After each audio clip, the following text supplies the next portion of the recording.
ఇవాళ మహబూబ్ నగర్ లో సీఎం రేవంత్ రెడ్డి పర్యటించనున్నారు. 1463 కోట్లతో అభివృద్ధి పనులకు శంకుస్థాపన చేయనున్నారు.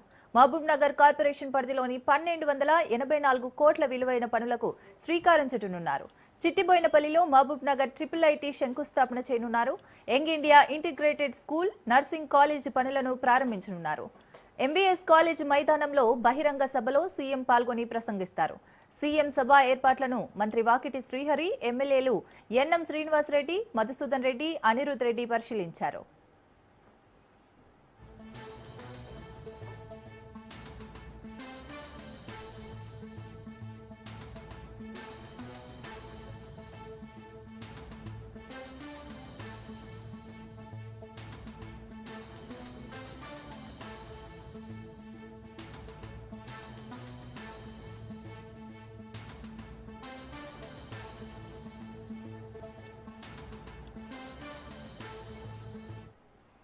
ఇవాళ మహబూబ్ నగర్ లో సీఎం రేవంత్ రెడ్డి పర్యటించనున్నారు. 1463 కోట్లతో అభివృద్ధి పనులకు శంకుస్థాపన చేయనున్నారు. మహబూబ్ నగర్ కార్పొరేషన్ పరిధిలోని 1284 కోట్ల విలువైన పనులకు శ్రీకారం చుట్టనున్నారు. చిట్టిబోయినపల్లిలో మహబూబ్ నగర్ ఐఐటికి శంకుస్థాపన చేయనున్నారు. Young India integrated school, nursing college పనులను ప్రారంభించనున్నారు. ఎంబీఎస్ కాలేజ్ మైదానంలో బహిరంగ సభలో సీఎం పాల్గొని ప్రసంగిస్తారు.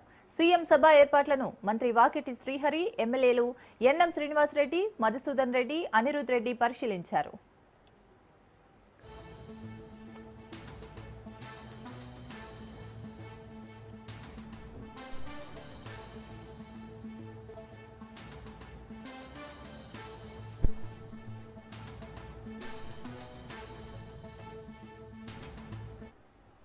ఆదిలాబాద్ జిల్లా బోరాజ్ మండలం హాతీఘాట్ గ్రామం వద్ద చనాకా కొరాటా పంప్ హౌస్ ను సీఎం రేవంత్ రెడ్డి ప్రారంభించారు. ప్రధాన కాలువల నుంచి నీటిని విడుదల చేశారు. మరోవైపు జగిత్యాల జిల్లాలోని గోదావరి నదిపై నిర్మించిన సదర్మాట్ బ్యారేజ్ ను కూడా సీఎం రేవంత్ రెడ్డి ప్రారంభించారు.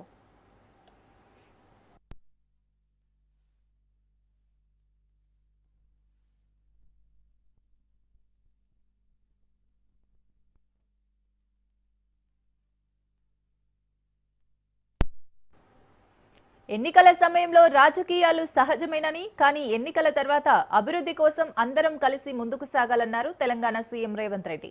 అందుకే ప్రతి 3 నెలలకు ఒకసారి కేంద్ర ప్రభుత్వాన్ని కలుస్తామని, సాధ్యమైనంత వరకు అన్ని అభివృద్ధి పనులు పూర్తి చేయాలన్నదే తన లక్ష్యమని చెప్పారు. మోడీ తనకు వ్యక్తిగత బంధువు కాదని, దేశ ప్రధాని కాబట్టే ప్రాంత అభివృద్ధి కోసం ఆయనను కలుస్తున్నానని తెలిపారు. ప్రాంత ప్రయోజనాల కోసం ఎవరినైనా కలుస్తానని, తనకు వ్యక్తిగత పైరవీలు లేదా స్వార్థ ప్రయోజనాలు లేవని స్పష్టం చేశారు. ఆదిలాబాద్ జిల్లాకు ఈ వేదిక మీద నుంచి నేను ప్రకటన చేస్తున్నా, యూనివర్సిటీ మంజూరు అవుతుంది.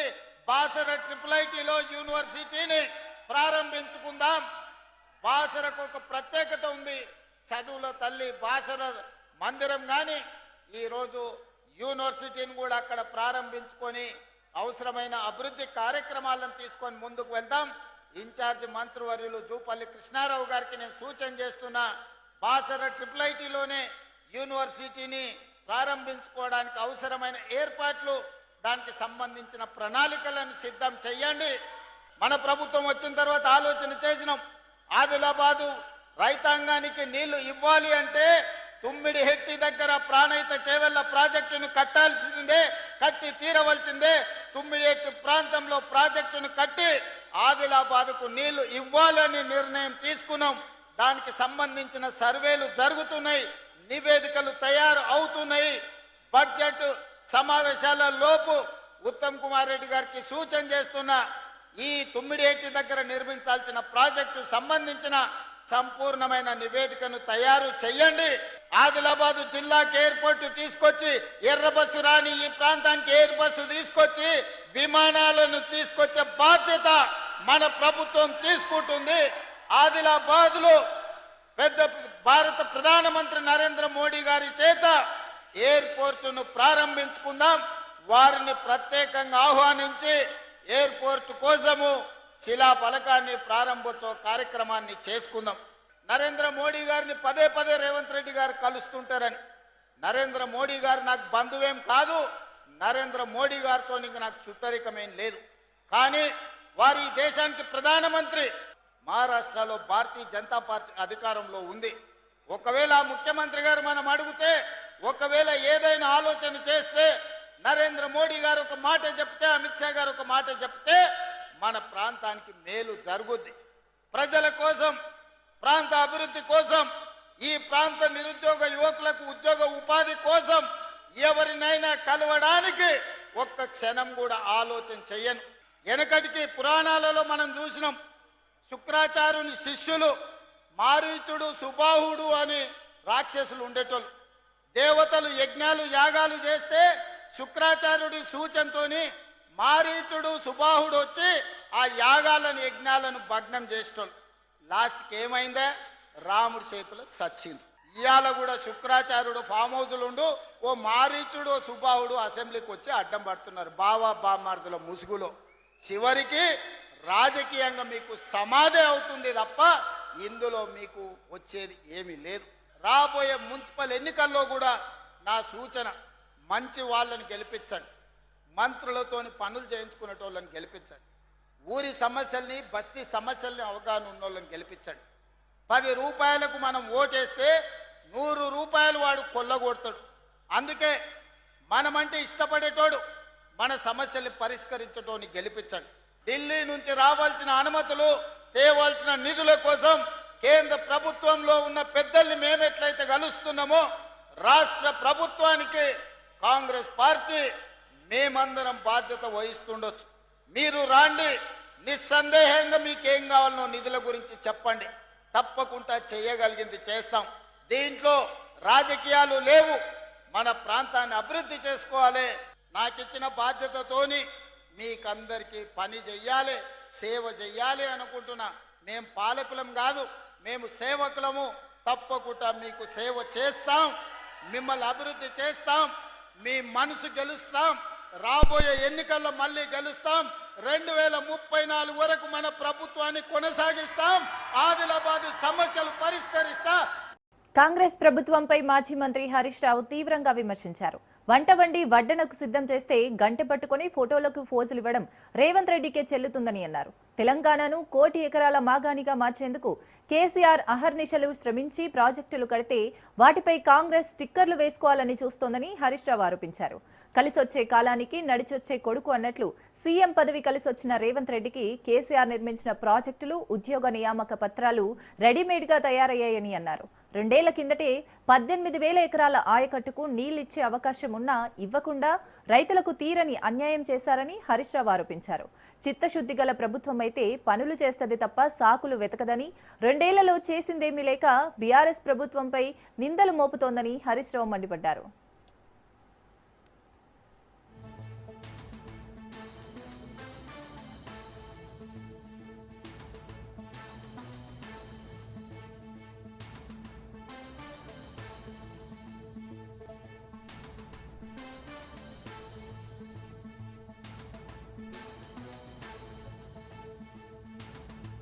బీఆర్ఎస్ ఫిరాయింపు ఎమ్మెల్యేల కేసులో సుప్రీంలో విచారణ జరిగింది. తదుపరి విచారణను సుప్రీంకోర్టు 2 వారాలకు వాయిదా వేసింది.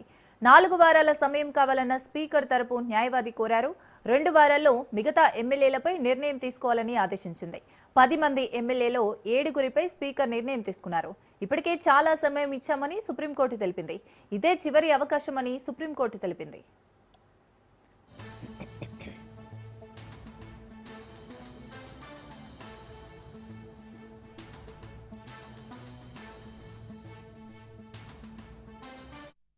ఈ నెల 18న తెలంగాణ కేబినెట్ సమావేశం కానుంది. సీఎం రేవంత్ రెడ్డి అధ్యక్షతన సాంప్రదాయానికి భిన్నంగా ఈసారి మేడారంలోని హరిత హోటల్లో భేటీ కానుంది. ఆసియాలోనే అతిపెద్ద గిరిజన జాతరగా పేరు పొందిన మేడారం సమ్మక్క సారాలమ్మ మహాజాతర ఈ నెల 28 నుంచి ప్రారంభం కాబోతోంది. ఈ జాతరకు ముందు మేడారంలో కేబినెట్ భేటీ నిర్వహించేందుకు ప్రభుత్వం యోచిస్తోంది. అదే రోజు ఉదయం ఖమ్మం నగరంలో మున్సిపల్ ఎన్నికల ప్రచార సభ నిర్వహించి మధ్యాహ్నం మేడారంలో కేబినెట్ భేటీ జరిగే అవకాశం ఉన్నట్లు సమాచారం. మేడారం జాతర ఏర్పాట్లు, రాబోయే బడ్జెట్ సమావేశాలు, ఆర్థిక పరిస్థితులు, ఎంపీటీసీ, జడ్పీటీసీ ఎన్నికలు, రిజర్వేషన్లపై, రాష్ట్రంలో నీటి వాటాల అంశంతో పాటు తాజా పరిణామాలపై కేబినెట్లో చర్చించే అవకాశం ఉంది.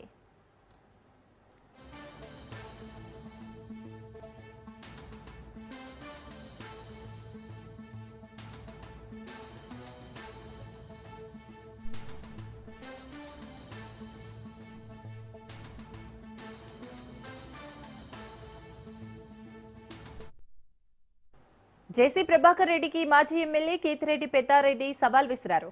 రాయలసీమ పౌరుషంపై జేసీ సవాల్ను స్వీకరిస్తున్నానన్నారు పెద్దారెడ్డి. చర్చకు జేసీ ప్రభాకర్ రెడ్డి తేదీ ఖరారు చేయాలని ఛాలెంజ్ చేశారు. మీ కుటుంబం నా కుటుంబం తేల్చుకుందామన్నారు. జేసీ వ్యాఖ్యలకు భయపడే ప్రసక్తే లేదన్నారు కేతిరెడ్డి పెద్దారెడ్డి.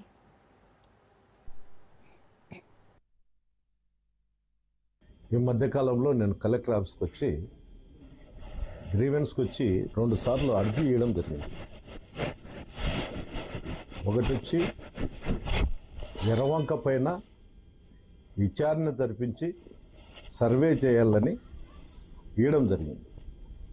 రెండోది వచ్చి 15th ఫైనాన్స్లో రూరల్ మండలంలో 1,20,00,000 స్కామ్ జరిగిందంటూ ఇస్తూ దాంట్లో డీటెయిల్గా ఇవ్వడం జరిగింది. ఏ విధంగా జరిగిందంటే ఒక గ్రామంలో లేని వ్యక్తులు ఏరియా గ్రామం వ్యక్తులకు దాంట్లో 15th ఫైనాన్స్లో బిల్లులు చేయడం జరిగిందని కోడ్ బిల్లు నెంబర్స్ వెహికల్ అన్నీ కూడా ఆయనకి ఇచ్చి విచారణ జరిపించాలని చెప్పినాం. ఆయన కూడా దానికి అంగీకరించినాడు, తొందరలోనే వేస్తామని. ఇప్పటికీ 20 రోజులైనా కూడా స్పందనలో ఇచ్చిన అర్జీల పైన ఎలాంటి విచారణ కానీ ఎలాంటి సర్వేలు కూడా జరగలే. దీనిపైన మా మున్సిపల్ చైర్మన్ ఎర్రవంక పైన కూడా నానా హంగామా చేసి మా తండ్రి గారి విగ్రహం దగ్గర కూర్చొని కొద్దిసేపు హంగామా చేసి ఎంఆర్ఓని రమ్మని తొందరలో సర్వే చేసి దాని డీటెయిల్ చెప్తామని చెప్పారు. ఆయన ఏమంటాడంటే వైఎస్ఆర్సీపీ వాళ్ళవి కూడా అక్కడ ఇండ్లున్నాయి అని. నేను చెప్పేది ఒకటే, వైఎస్ఆర్సీపీ వాళ్ళు ఉన్నాయా, ఇంకో పార్టీ వాళ్ళు ఉన్నాయా, ఇంకోటి ఉందా, బిగినింగ్ నుండి ఎండింగ్ వరకు ఎంత కొలతలుంటే ఎర్రవంకను అంతవరకు చేసి సర్వే చేసి దాని వంకను ప్రక్షాళన చేయాలి. వర్షం నీళ్ళు నిలబడి కాలనీలలో పారుతుంటే ఇబ్బందికరమైన పరిస్థితి. దీనిపైన నువ్వు చైర్మన్ గారు నువ్వు శ్రద్ధన్న తీసుకో, లేకపోతే అధికారులకు చెప్పనని చెప్పు. పల్నాడు జిల్లా మాచవరం మండలం పిన్నెల్లి గ్రామానికి వెళ్తున్న మాజీ ఎమ్మెల్యే కాసు మహేష్ రెడ్డిని బ్రాహ్మణపల్లి మాచవరం రోడ్డులో పోలీసులు అడ్డగించారు. వైసీపీ కార్యకర్త సాల్మన్ అంత్యక్రియల్లో పాల్గొనేందుకు అనుమతి ఇవ్వాలని మహేష్ రెడ్డి కోరారు. ప్రస్తుత పరిస్థితుల్లో గ్రామంలోకి వెళ్లేందుకు పోలీసులు అనుమతి లేదని నిరాకరించారు. దీంతో రోడ్డుపై బైఠాయించి నిరసన వ్యక్తం చేయడంతో హైటెన్షన్ నెలకొంది.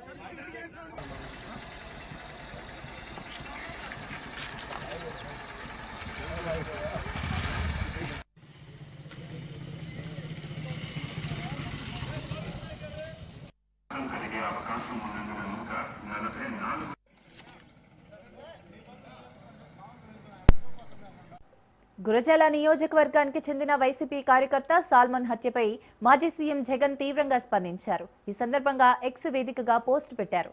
చంద్రబాబు, మీరు పాలించడానికి అర్హులేనా?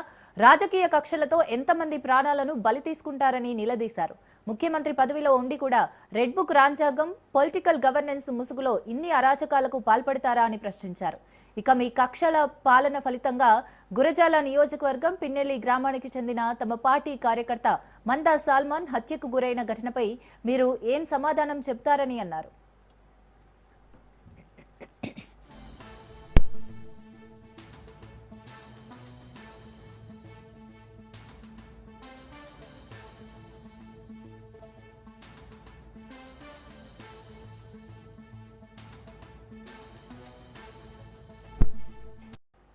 సైబరాబాద్ సైబర్ క్రైమ్ పోలీసులకు నటి అనసూయ ఫిర్యాదు చేశారు.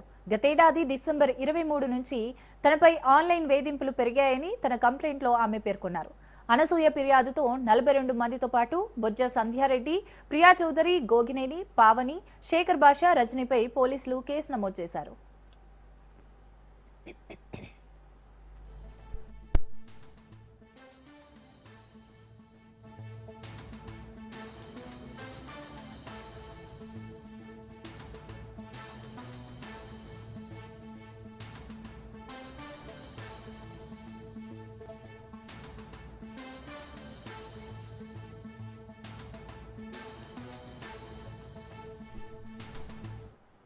అక్రమ ఆన్లైన్ బెట్టింగ్, గ్యాంబ్లింగ్ వెబ్సైట్లపై కేంద్ర ప్రభుత్వం మరింత కఠినంగా వ్యవహరిస్తోంది. ఈ క్రమంలోనే జనవరి 16 శుక్రవారం ఒక్కరోజులోనే 242 అక్రమ బెట్టింగ్, గ్యాంబ్లింగ్ వెబ్సైట్ లింకులను కేంద్ర ప్రభుత్వం బ్లాక్ చేసింది.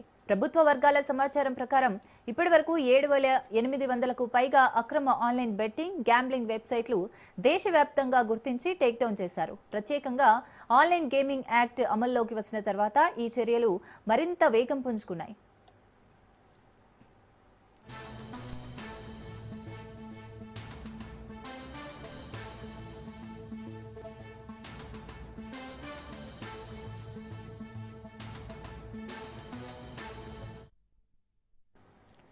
ఈ అక్రమ వెబ్సైట్లు ముఖ్యంగా యువతను లక్ష్యంగా చేసుకుని డబ్బు ఆశ చూపిస్తూ వారిని వ్యసనాల బాట పట్టిస్తున్నాయని కేంద్రం ఆందోళన వ్యక్తం చేసింది.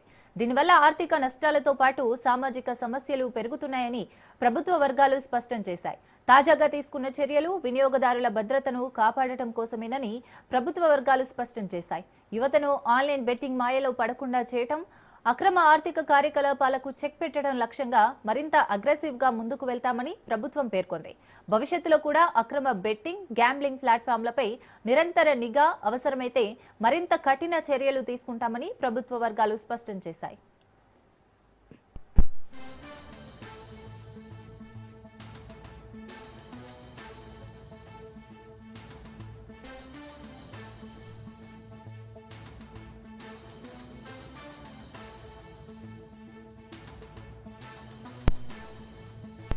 దేశ ఆర్థిక రాజధాని ముంబై మహానగర పాలక సంస్థ ఎన్నికల్లో బీజేపీ నేతృత్వంలోని మహాయుతి కూటమి చారిత్రక విజయం సాధించింది. మొత్తం 227 స్థానాలకు గాను మ్యాజిక్ ఫిగర్ దాటేసి ఏకంగా 120 సీట్లు కైవసం చేసుకుంది. మేయర్ పీఠాన్ని దక్కించుకోవడానికి 114 స్థానాలు అవసరం కాగా మహాయుతి కూటమి స్పష్టమైన ఆధిక్యాన్ని సాధించింది. ఇందులో బీజేపీ ఒక్కటే 93 స్థానాల్లో గెలుపొంది సింగిల్ లార్జెస్ట్ పార్టీగా అవతరించగా, మిత్రపక్షం శివసేన షిండే వర్గం 27 స్థానాల్లో జయకేతనం ఎగురవేసింది. మరోవైపు 3 దశాబ్దాల పాటు ముంబైపై ఏకఛత్రాధిపత్యం వహించిన ఠాక్రే కుటుంబం ఈసారి అధికారాన్ని కోల్పోయింది. ఉద్ధవ్ ఠాక్రే, రాజ్ ఠాక్రే చేతులు కలిపి పోటీ చేసినప్పటికీ ఓటర్లు ఆ కూటమిని తిరస్కరించారు. శివసేన, యూబీటీ నేతృత్వంలోని కూటమి కేవలం 74 సీట్లకే పరిమితమైంది. ఇందులో యూబీటీ 63, మహారాష్ట్ర నవనిర్మాణ సేన 8 సీట్లు దక్కించుకున్నాయి. కాంగ్రెస్ పార్టీ 23 సీట్లను సాధించుకుంది. Sharad Pawar NCP, Ajit Pawar NCP, MIM పార్టీలు కలిసి 6 సీట్లను సాధించుకున్నాయి.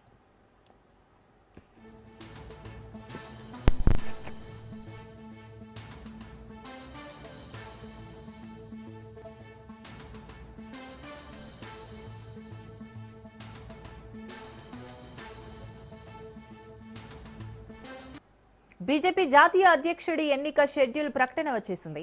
సోమవారం బీజేపీ కేంద్ర కార్యాలయంలో మధ్యాహ్నం 2 గంటల నుంచి సాయంత్రం 4 గంటల వరకు నామినేషన్ దాఖలుంటుంది. సాయంత్రం 4 గంటల నుంచి నామినేషన్లను పరిశీలించనున్నారు. సాయంత్రం 6 గంటల వరకు ఉపసంహరణ గడువు ఉంటుంది. అనంతరం తదుపరి మంగళవారం మధ్యాహ్నం 11:30 నుండి మధ్యాహ్నం 1:30 వరకు జాతీయ అధ్యక్షుడి ప్రక్రియ పూర్తి చేస్తారు. ఏకాభిప్రాయం కుదిరితే ఎంపిక, లేకపోతే ఎన్నిక ఉంటుందని బీజేపీ జాతీయ ఎన్నికల అధికారి డాక్టర్ లక్ష్మణ్ ప్రకటించారు.